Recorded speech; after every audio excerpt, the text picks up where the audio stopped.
We're going to get to Julian Assange, but I want to start with something that I think is kind of connected to what is going on with Julian Assange today. And if you notice, the headline of this video, I made it, "This headline tells the whole story." So you might look at that and say, what the heck does that mean? Why did I do that? What is this stream really about? Why is there a picture for this stream just with a series of question marks? Why the mystery, you might ask? The reason I put "this headline says the whole story" as the headline for this stream was because, in reality, if I put Julian Assange in the headline, this stream would immediately be suppressed by YouTube.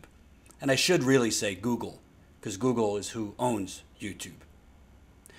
Not only does my independent media channel, our independent media channel, get suppressed on a daily basis, so do other independent journalists, commentators, who, frankly, advertisers don't like our message, whether it be being anti-war, holding corporations accountable, and things like that.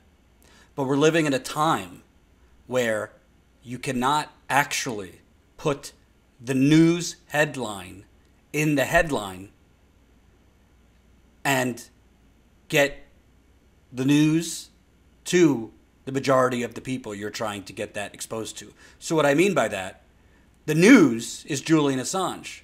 But I, as a journalist, know that if I put that in the headline on Google, YouTube, which is owned by Google, then this video is going to be suppressed, meaning less people will see it, less people who subscribe to this channel will see it, less people who do not subscribe to this channel will see it. It won't show up in your recommended, it won't show up in your subscriber feed, it won't show up, period. How do I know that? Because that is what YouTube, and again, Google owns YouTube, that is what they have decided to do as a company, basically over the last 2-3 years. That is what Google has decided to do in algorithmically suppressing certain outlets and certain ideologies from showing up in search or burying it in search. How is this connected? I have to basically create gimmicks and I have to create headlines that aren't really what the video is about. This is going to be about Julian Assange, but what does it say about our free democracy, our republic? That the truth is suppressed to the point where you cannot actually put the truth out there and expect the majority of people to have the ability to hear it. On a very, very small scale. I'm not comparing me putting in a gimmicky headline that has nothing to do with what I'm going to talk about to avoid the video being suppressed, because we all know that if I would have put Julian Assange in the headline, if I put him in the thumbnail, it would be suppressed. The fact that I have to do that is a scary thing, but we've become numb to it. I've become numb to it. Oh yeah, we're getting suppressed. But that's not a normal thing. That's an abnormal thing. Yes, YouTube, owned by Google, is a private company. Google is a private company. They could do whatever they want. But they are corporations that reside in the United States of America. And as such, maybe they should comply with the First Amendment, which would be freedom of speech and freedom of the press. This is connected because on a much grander scale, Julian Assange has fought most of his adult life to get information out that by definition is not only suppressed, not only censored, but hidden. Let me tell you something. In the last, I'd say 3-4 weeks, have been exposed to more information, documentaries, movies, articles than I ever did about the assassination of John F. Kennedy. And just mentioning that now might get this video suppressed. I always knew it wasn't one shooter, but I never really submerged myself into it. I'm battling and fighting every day to, for the little guy here. I can't be focusing on, 50, 60 years ago. But what was said about John F. Kennedy's assassination, everything became classified for national security interests. I've seen that on Twitter all day.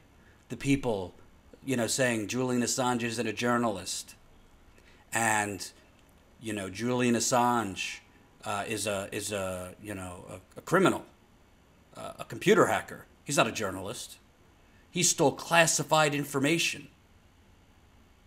And this is the mental sickness that many Americans have. Some even who consider themselves progressive. That anything deemed classified or within the grounds of national security, it is a crime to get that information.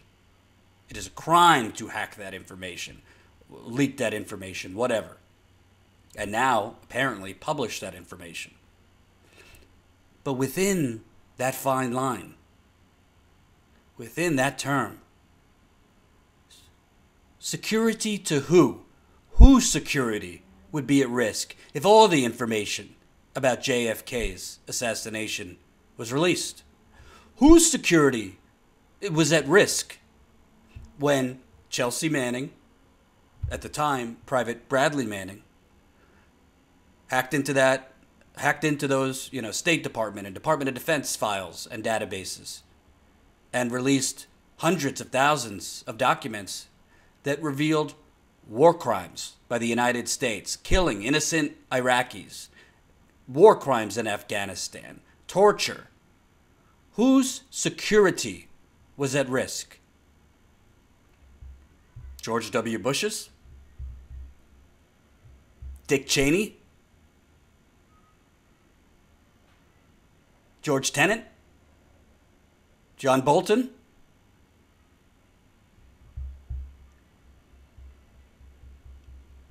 Rumsfeld?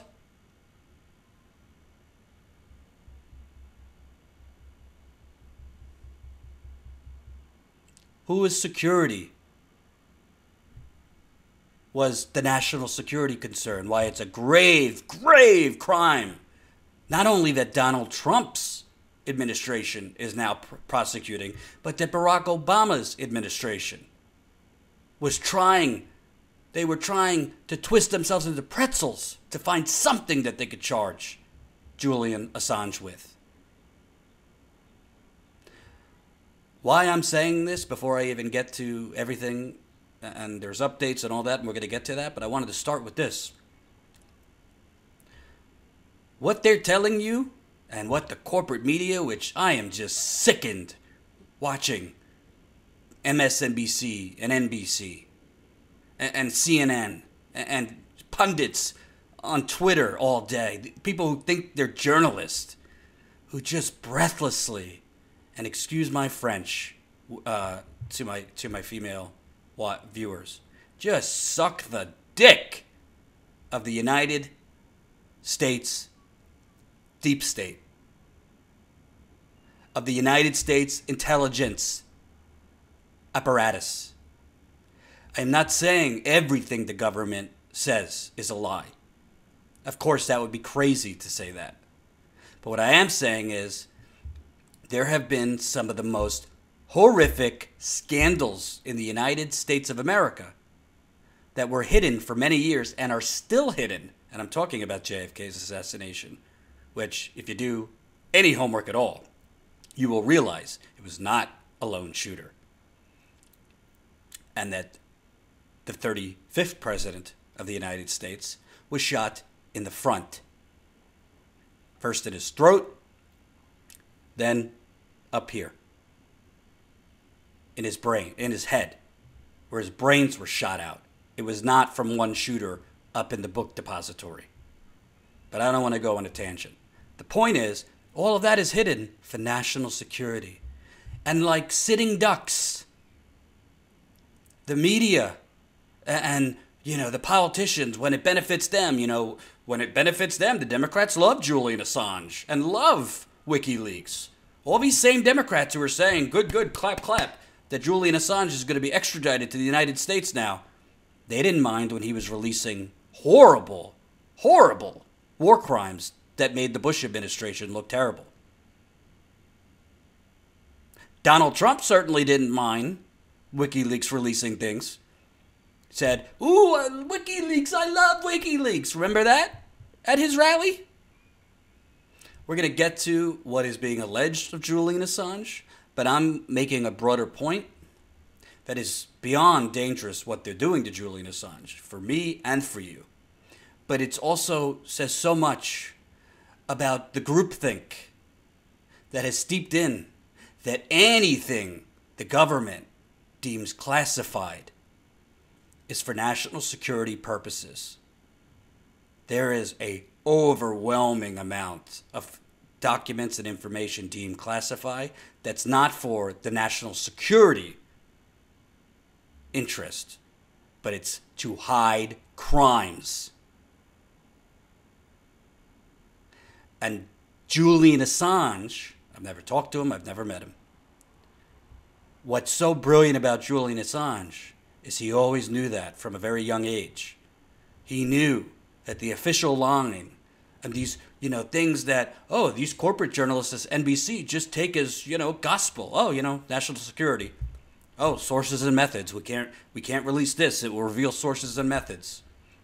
This could put some of our undercover agents, at risk. Some of that is credible and true. A lot of it is not.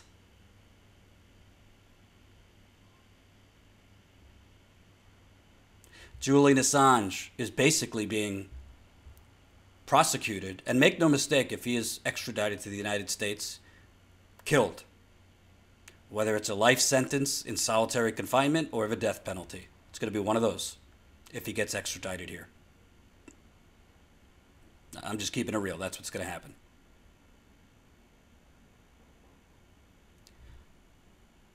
He's being killed not because he released information that was dangerous to release for the safety of the United States, but because he released information that was dangerous to release for the imperialists, for the warmongers, for the oligarchs, and for the war criminals.